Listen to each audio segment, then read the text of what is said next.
Pemirsa, karangan bunga terus mengalir ke gedung Mahkamah Konstitusi yang akan memutuskan perkara sengketa hasil Pilpres pada Senin esok. Semua pihak tentu berharap para hakim konstitusi independen dalam mengambil keputusan. Lantas, apa saja hal yang menjadi pertimbangan hakim dalam mengambil keputusan?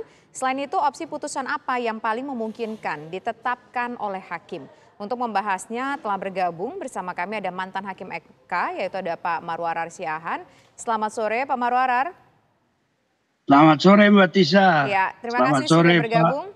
Kemudian juga bergabung bersama kami hadir di studio yaitu ada pakar hukum tata negara Bang Margarito Kamis. Terima kasih sudah hadir Bang Margarito Kamis. Selamat sore Prof. Selamat sore Pak Margarito. Tak jumpa Prof di MK, jumpa dari sini doang. Oke, kita jumpa di sini, kita diskusi sore hari ini. Nanti dulu dong Bang, kita silaturahminya. Kita ngobrol dulu nih soal topik kita. Nah, pertama saya ingin ke Prof Marwarar dulu. Prof, sebagai mantan hakim MK, biasanya dalam kondisi seperti ini apa sih yang dilakukan oleh para hakim?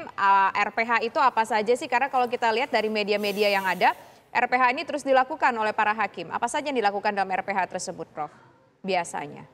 Ya, biasanya dia memiliki 3 step atau langkah itu dalam pertimbangan, yaitu dalam menilai permohonan ini. Yang pertama tentu dia biasa bicara tentang wewenang, apakah ini masuk kewenangan MK, kemudian mengenai legal standing, baru mengenai pokok permasalahannya. Jadi di dalam petitum kan sudah kita ketahui apa yang diminta oleh pasangan calon nomor 1 dan nomor 3, paling tidak sebenarnya bahwa keputusan KPU tidak minta dibatalkan, kan ada yang mengatakan juga tambahannya supaya didiskualifikasi pasangan calon nomor 2 setidak-tidaknya Gibran dilakukan pemilu ulang. Jadi seluruh pertimbangan tentu akan diarahkan pada tiap permohonan itu, tiap dalil yang dilakukan dan melihatnya dari sisi apa yang dikatakan tadi, baik kewenangan kemudian alat-alat buktinya mendukung atau tidak.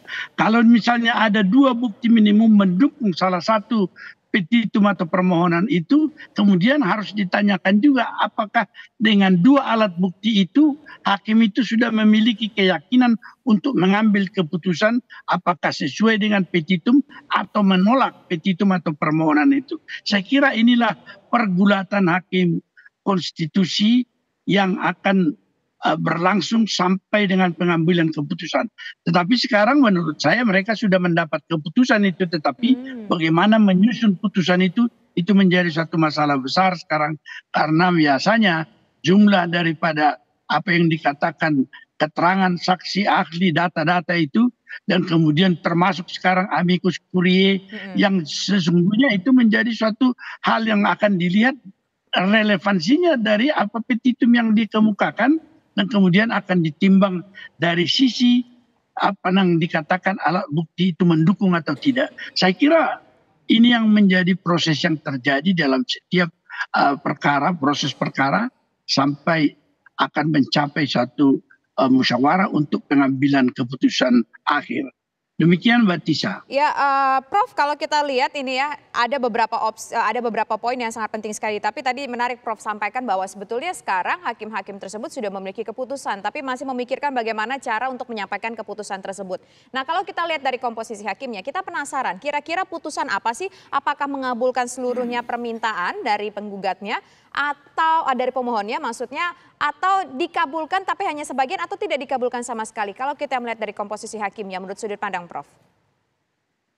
Ya, kalau saya kira tentu untuk sampai kepada tingkat itu saya tidak bisa melihat apakah ada perubahan apa sikap dari para hakim itu, tetapi kalau konsistensinya dijaga maka kita melihat kepada arah daripada putusan nomor 90, di mana hakim itu terbelah dalam 2, satu yang mengabulkan misalnya perubahan pasal 169 huruf Q itu bahwa boleh seorang yang belum berusia 40 tahun kalau dia sudah pernah menjabat jabatan yang dipilih dalam pemilu. Nah, kemudian kita lihat yang lain menyatakan pendapat yang berbeda tentang itu. Nah, di sini akan kita lihat juga bahwa akhirnya ada 2 kubu ini, bahwa putusan nomor 90 sebagai landasan pendaftaran pasangan calon nomor 2 itu, terutama Gibran itu, didasarkan pada putusan nomor 90 yang di dalam putusan majelis kehormatan dinyatakan ketua majelisnya yaitu Pak Anwar dia melanggar kode etik, memiliki konflik kepentingan terhadap itu, tapi dia tidak mundur. Oleh karena itu dia dicabut atau diberhentikan dari jabatan itu.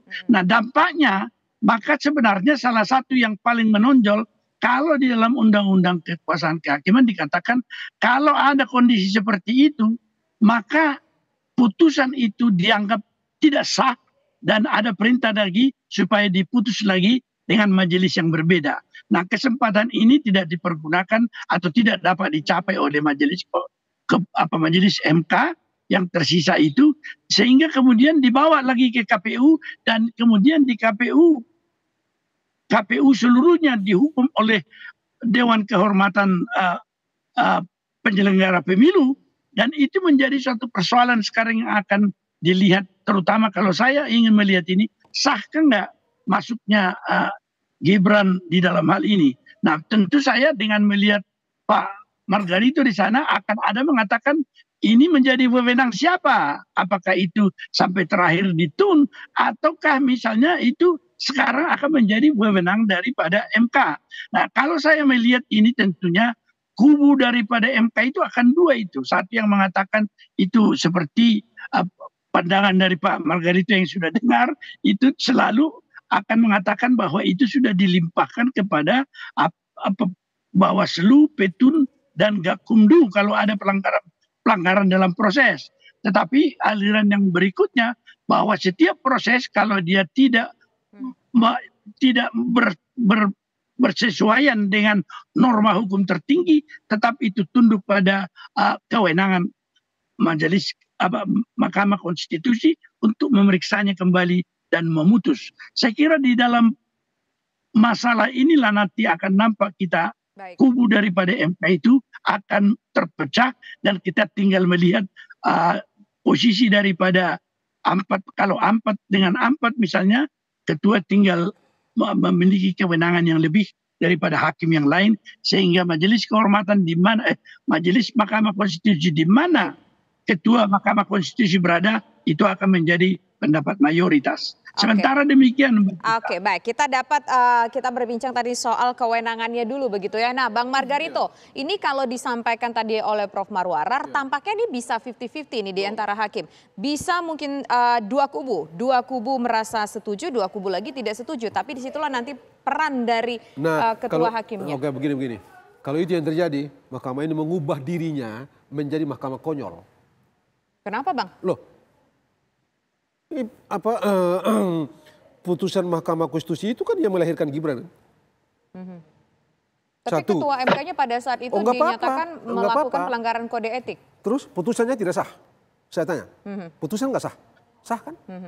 Dalam ilmu hukum itu di dunia ini nih, putusan dikoreksi dengan putusan. Tadi kan Pak Maru bilang tuh, kalau tidak sah itu mesti ada sidang berikut kan.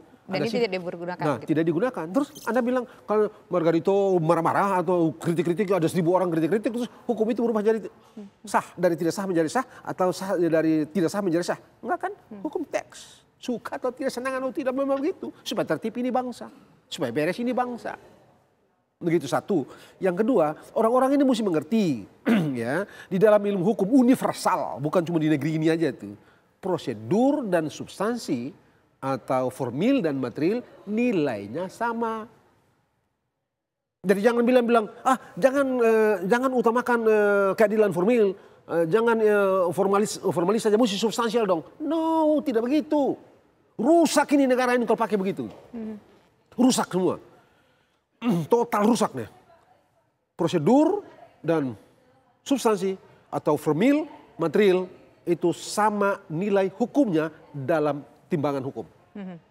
Jadi Anda sudah tidak pakai itu prosedur susah, Anda mau paksa juga supaya Anda kalah di sini, bisa supaya menang, Anda ambil itu keadilan substansial, mesti progresif. Nah itu masih sebenarnya suka-suka Anda otoriter sebenarnya, suka atau tidak suka, senang atau tidak senang. Kita tidak boleh berhukum dengan suka-suka kelompok. Tadi ya, begini. Soalnya Mahkamah Konstitusi akan kemana begitu. Tadi bilang 4-4 atau enggak, tidak 4. Saya rasa kita kalau taruhan, mas lihat, taruhan minum kopi aja deh.